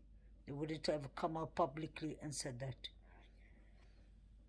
So she could have done that as a motive. Maybe he was the only child awake and she was too high, and maybe asked for a glass of water, he asked for some candy or something, and she smacked him hard. We've seen such things happening. I hate to say that, trigger warning. But these things need to change. That is my aim. And I really mean it, my family subscribers. Things need to change. Because we can't keep on having such cases as parents. Although I live on the other side of the world, it hurts me and it burns me inside to see that the court made such a unprofessional decision. And that CPS made even a worse decision not to take those complaints seriously. Law enforcement made a bad decision to let a woman who's involved in domestic violence live in the roof under a mother when they know she's a drug addict, they know she steals, they know she lies, they know she beats the children. The father of Zayn saw what happened to his child a couple of times. He needed to fight for custody for Zayn, and he needed to report what was happening to law enforcement and CPS so that at least Zayn, his brother and sister, could be in safe hands. The mother deceived these children. The grandmother, worse. The grandfather, same thing, or the man she's dating. They all are in it together. See something, say something. It doesn't mean see something and just accept it and turn a blind eye to it. That's not how it's supposed to be. That is so unfair. Guys, I've been recording, I believe, for an hour and a half. And you can see I'm getting really tired. I got up really early today. But the conclusion is, may God bless this little boy's soul. I hope that this woman spits out and coughs up what she's done to this little boy so that he can rest in peace. And finally, I wanted to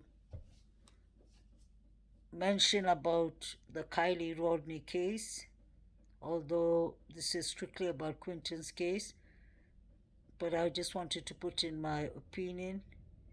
There's something not right. I'm not saying that the forensic report is right or wrong.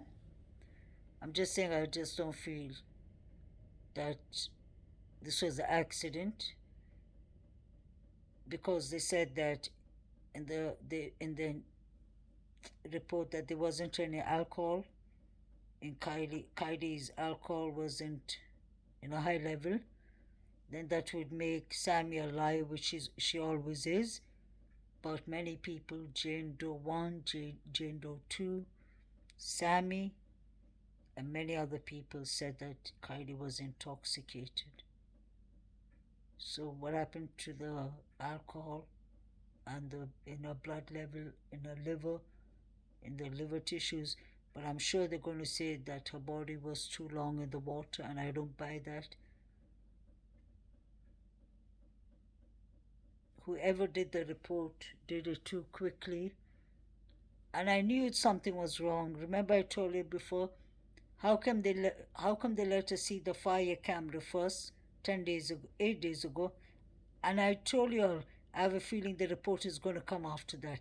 So it was like they were giving us the pre-start, like, you know, when you go to a restaurant and you have the starters, they give us the starters, and that was the cameras. Like, here you'll have the cameras, now you saw what happened, now here's the report, autopsy. So like, take it all in one, because the autopsy report and the toxicological report was supposed to come on the 1st of November. Why so early? What is there to hide? I don't know. Many people believe it's an accident. It's really hard for me, but people have different opinions, and we can agree to disagree in a very professional manner. It's just that I see too many red flags. Sammy was just a walking red flag. The timelines did not make sense. Sammy said many times, guys, do you remember? She said, I didn't want Kylie to drive me home because she was too drunk. And no alcohol was found in the body. What I could see in the camera clearly is that Kylie it wasn't the only car that went straight and came and went directly and landed in the lake. You could see many flashes of lights. Even Kylie's flash of a light SUV was in a bunch of cars. I don't know what they were doing. And I remember some of my subscribers, my family members, said a very good point, and I always love to learn, and I agree, and I love to discuss. They said, but then Kylie's car would have been bashed if they were bashing each other on the car or smashing each other's car. Yes, I agree, but then think about one thing. When the car was pulled up, didn't it have the mirror broken on the left or right hand side? I know they've said that it was the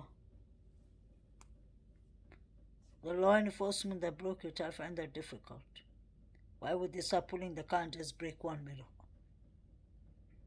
On the door, I mean the outside of the doors. Many things wasn't right.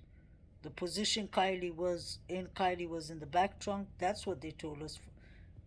And not only that, look at it this way.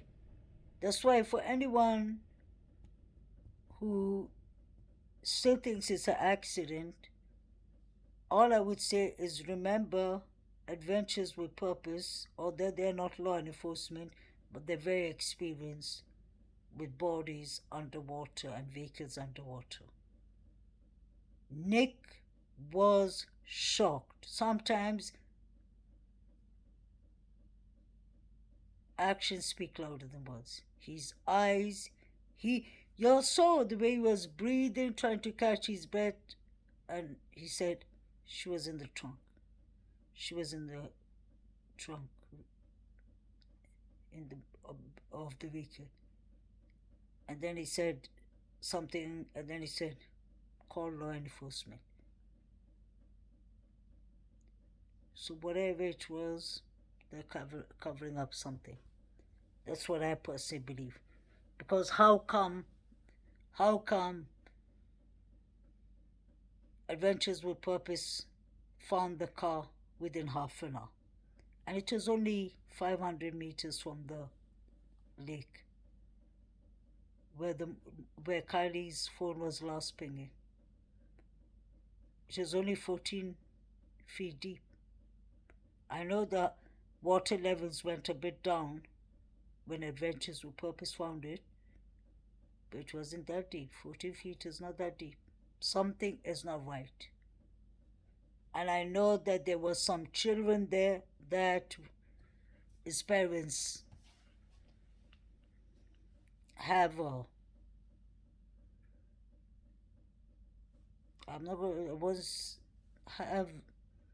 their parents in high places. Placer County is known for corruption. That's why all the time I've been putting up Wayne Wu and his corruption.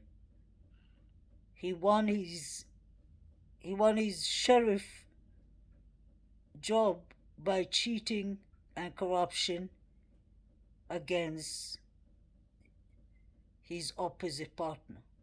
You can go check it. 7 years, 8 years ago, the whole of Placer County, there was like 8 or 9. The sheriff was number 1, and there was 8, 9 other police officers that were involved, and all were investigated. They had subpoenas by the FBI. You can go check that.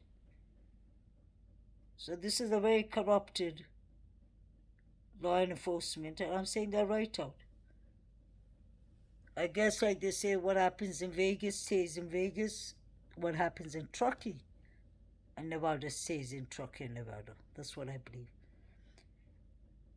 If anyone says it's an accident, I would say an accident is when you see only Kylie's SUV going directly straight into the lake. And I don't see vehicles around, I say that's an accident.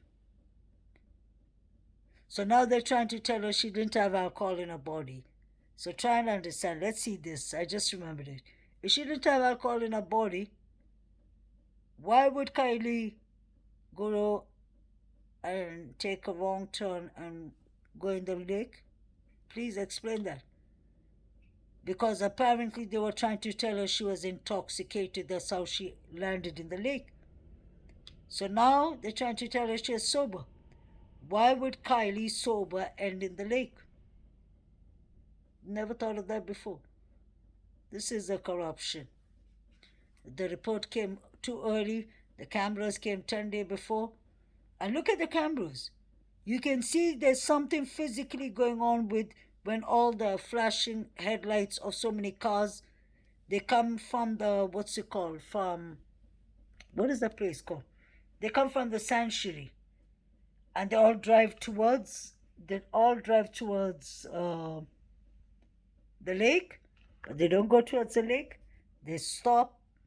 All the cars are like, you can see just massive lights. You can see they blurred out the camera on purpose. That's what I believe. And then after a while, You see the cars dispersing, then you see Kylie's car from nowhere going into the lake. We don't have proof who was driving the car. I would say, okay, Kylie was driving the car, but I believe that she was fleeing from the scene because those cars were following her. Something happened in the part, and you can see it from 22 seconds. Just watch from 22 seconds to 33 seconds, 12:22 to 12:34, till Kylie Rodney, may God bless her soul, may she rest in peace, before she lands into the water. Watch what's happening there. And then this report came. And when Wu, the sheriff, watches YouTube more than us, so he's following. He knows that we all talk about him, so he must have thought, you know what? I'll step back since they know me and my corruption. And by the way, I've done so much research about him. Wayne Wu, his wife, is an ex, what was she? Defense attorney. You can go check that. So the Wus are quite Wu in this case. Woo. And apparently Nathan Wu, his son, was in the party too. There were many other, believe me, all the sheriff's sons and daughters were chilling in that party. No wonder Samantha Smith is jumping around without any empathy. So was Samantha lying when she told us that Kylie was intoxicated? She told that to Tony Dodge's interview. She said that in many other interviews, guys. Let's not forget it. So when people say that we have to accept it was an accident and like we are thinking too ahead or too far, no. Anyone says that it was foul play, I agree with you. Anyone says it was an accident, at the start I thought it could have been possibly an accident, but I won't lie to you. Too much nonsense has gone in.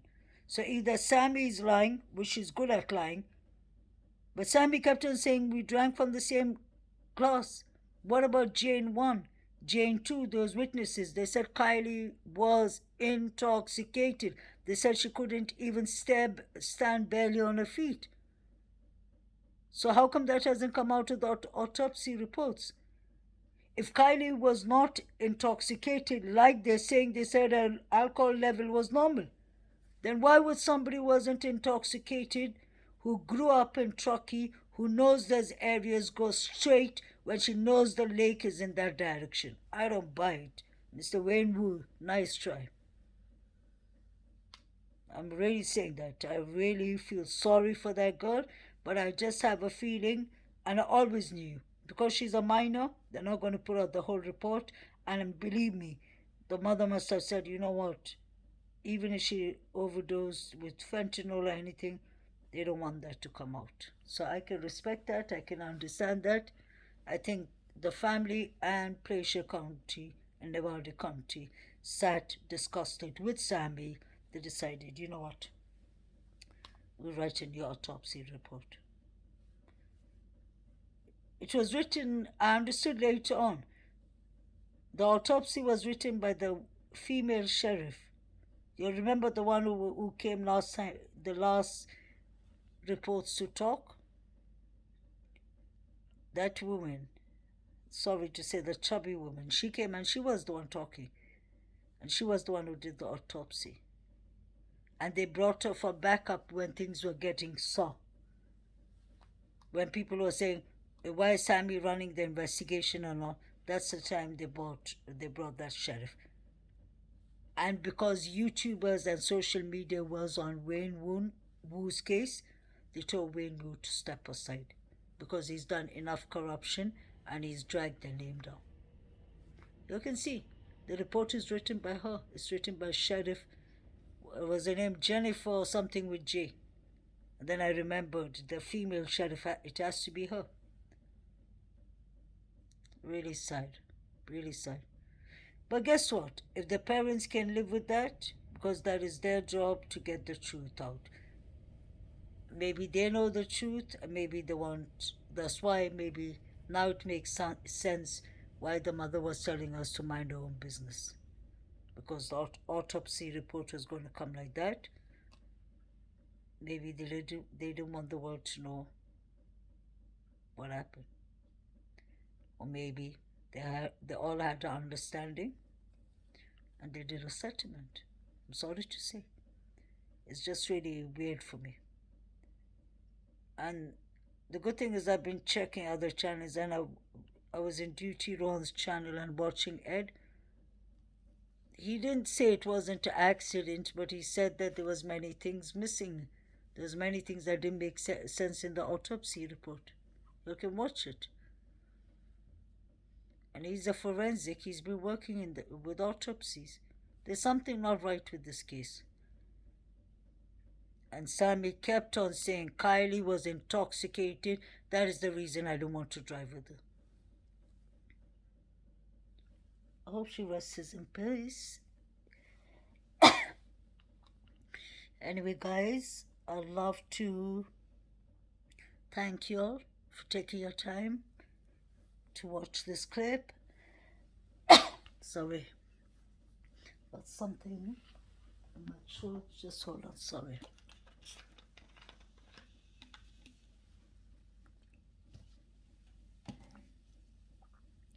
Yeah, guys. I don't know what to say. Sorry. Yeah, but we just have to respect the decision, I guess, of the parents.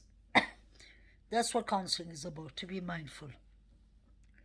As for Quinton, his mother, it's all about when she gets arrested. But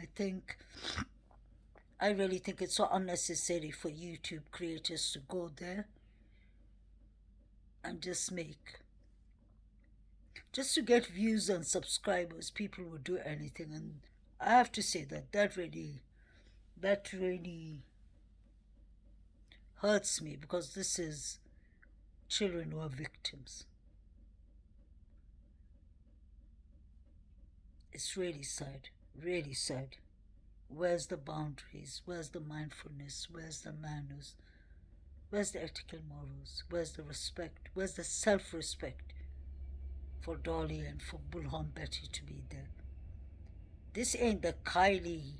I'm sorry to say, may God bless Kylie's case, Kylie Rodney. May God really bless her and rest in peace. This is not Gabby Petito's case. May God bless her too. When Bullhorn Betty was standing outside saying, what was the word she was saying? I never forget that. Sorry, just hold on. Brian, where's Gabby? Where's Gabby? That's what they're doing there. So everything doesn't need. I can understand when they were doing that to the laundries, because those were evil. I'm sorry to say, they had no empathy. They had no empathy. What they did was disgusting. When Brian came running to them and hid himself in the Carlton resort, they knew about it. They did not warn Kylie's parents that he came with Kylie's car and he used Kylie's card, all that, so they deserved it. But when you are going to an active case that the FBI is waiting to get proper evidence on this woman, and Quinton is missing and he still hasn't been found, I don't understand why the YouTubers are going there and tampering with the case. That is the word. They're not tampering by physically touching the case, but they're just making too much noise. Unnecessary noise. And that is all to get subscribers, viewers, super chats, and they're not even thinking that Quinton is dead. They're disturbing the neighbors. Dolly and the neighbor was having it out a bit. That is wrong. That is crossing people's boundaries. That's crossing people's lines. That is crossing people's lives. To be a YouTube creator, you don't have to take a microphone and go and... We can see, yes. The police, the law enforcement and FBI said they believe the mother did it. So why do they have to go there and scream, foul play, blah, blah, blah, blah? It doesn't make sense. And it just makes you lose your self-respect and your self-dignity. It's not worth it. And that is really unfair what they're doing to Quinton's case. They're not doing the 20-month-old baby any good services. They just make it more complicated. But then everyone has their own choice. Many viewers like that action, maybe, but many viewers need to sit back and think for a second, what if it was my child? What if Quinton was my child? What if Gabby was my daughter? What if Kylie was my daughter? What if this little baby was my son or my grandson or whatever? Think about that. It's really important. We're here for awareness. And I've noticed I love my subscribers, even the new subscribers, because we have so much in common. We talk about important cases, we exchange opinions with mindfulness. We never get upset with each other because we know we can agree to disagree respectfully, but by going to people's houses. That is one of the reasons, and that's definitely the only reason I don't do live streams, guys. And I don't intend to do live streams because I've seen enough nonsense. I don't want to have a live stream where people will be disrespecting families and all that, and I would be too occupied on doing the live stream that I wouldn't be very focused on what everyone is saying. And I really like to know what is exactly going on in the chat, because if you go to other channels and if you go to live streams and you write whatever you write, just say people write unprofessional things, it's really bad for the person who's writing it, but then it's giving a bad name to the channel creator. Even if they missed it or the mods missed it, that channel's views goes down, because people be like me, when I watch, I'll be thinking, wow, is that how low they think about the family? You get me? So that is one of the reasons, guys. In fact, I think I'm the only one who said, when Kylie's mother, everyone was kind of attacking her and calling her cult and saying whatever they wanted. And I was the one who said she's completely right to say mind your own businesses. Because this is not our case. We are welcoming ourselves as social media armchair detectives. We are welcoming ourselves in cold cases, new cases. But we don't have the right to directly interfere and expect. Honestly, we are not entitled for the autopsy. Even if they fake the autopsy, we're not entitled for them to tell us anything. So let's respect that. Mindfulness is a very important word. It's a key. Respect is important. Mindfulness, ethical morals, those are all part of the way we are supposed to live as human beings. And that is very important in counseling. I remember one of my professors, she taught us 3 years personal professional counseling, PPC it was called, for 3 years. Almost 4 years actually. That was one module we continued carrying on once a week for 4 years. And that was about how you practice to be a counselor in the counseling suite when you're doing therapy. And I still have it, like she wired it into her brain so well. I always feel like she's in the room when I'm talking. Her name is Joan. I always hear her voice saying, be mindful, be respectful, confidentiality was very important for her, because these are the rules of counseling. She kept on saying it. So even like when I'm speaking to my family, if I argue with my sister, my younger sister, which I do often, I'll be always like, mindfulness, respect. And she'll be like, and boundaries. That is one word I love. And that are all the things that we lack on YouTube. Mindfulness, respect, boundaries, empathy, remorse. Those are the things that we have to carry out for 4 years. And then working on it as a therapist with their clients, you keep on remembering that. I always keep on remembering that. Even if a client is rude, I used to think, they're vulnerable, be mindful, be cautious, think about how the other person feels. That is very important for me, because I don't want to hurt people's feelings.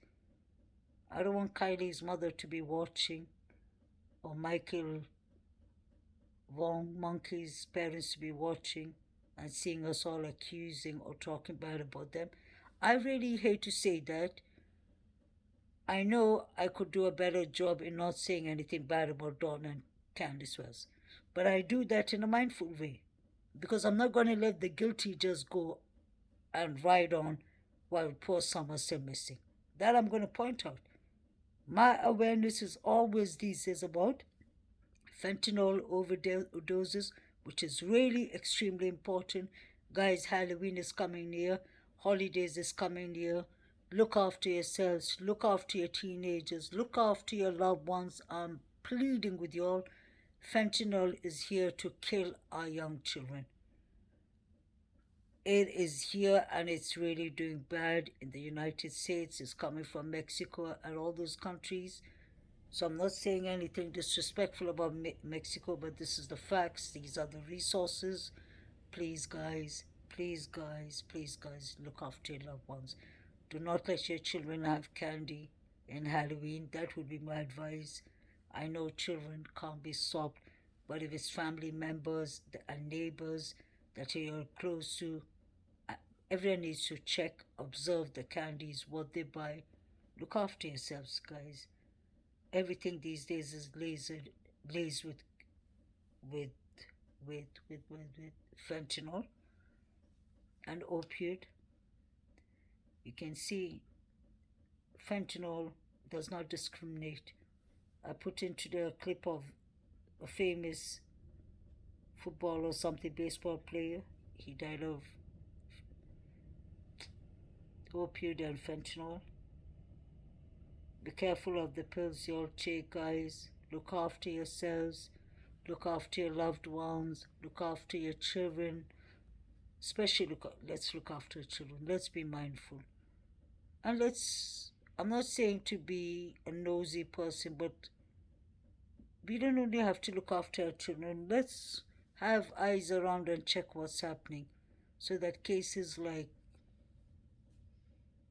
poor Quinton doesn't happen again. We need to check a neighborhood, our communities, see that they're doing fine. That is what religion says to start with. Whether it's Christianity, whether it's Islam, it says respect your neighbors, look after your neighbors, look after your community. So I'm not saying let's be snitches and interfere in our neighbor's life, but I'm just saying see something, say something. You could actually save a life. Spread the awareness of fentanyl. I'm really pleading with y'all. And buy, what was it called, Narcono or something, I can't remember the name, the thing that helps if somebody's overdosing. Have that always available with y'all. These are epidemic times of drugs that have come to kill innocent life and our children. And the sad thing is, all this is, the children are purchasing it through social media, Snapchat, Facebook and such things. So look after your loved ones, guys. Maybe it's about time we start monitoring our older teenagers and our youths just to keep them safe. Because don't forget, their brains don't function completely and well until they're the age of 25, 26. So until, if they're 21, 22 and all, don't listen to them. There are many people in their age and much younger that are dying of it. And I believe it's a possibility that Kylie could have had fentanyl laced in her drink or something. Something's not right with the case. Anyway, guys, stay blessed. Have a lovely weekend. Look after yourselves. Drink plenty of water. Take self-care. And let's remember to be kind to ourselves, to be kind to each other, to be kind to the other viewers, and to stay away from depression. The only way you can stay away from depression and anxiety is change your negative thoughts, because it will change to negative emotions and that will change to negative behavior. So do it the other way around. If you're not socializing, do it step by step. Go outside a bit. If you have a phobia of something like OCD, ADHD, or other personality disorder problems or any problems, seek a counselor. It is helpful. If not, ask me for advice. I'm always here for you all as a family. Take care. Love you all. Stay blessed. Bye.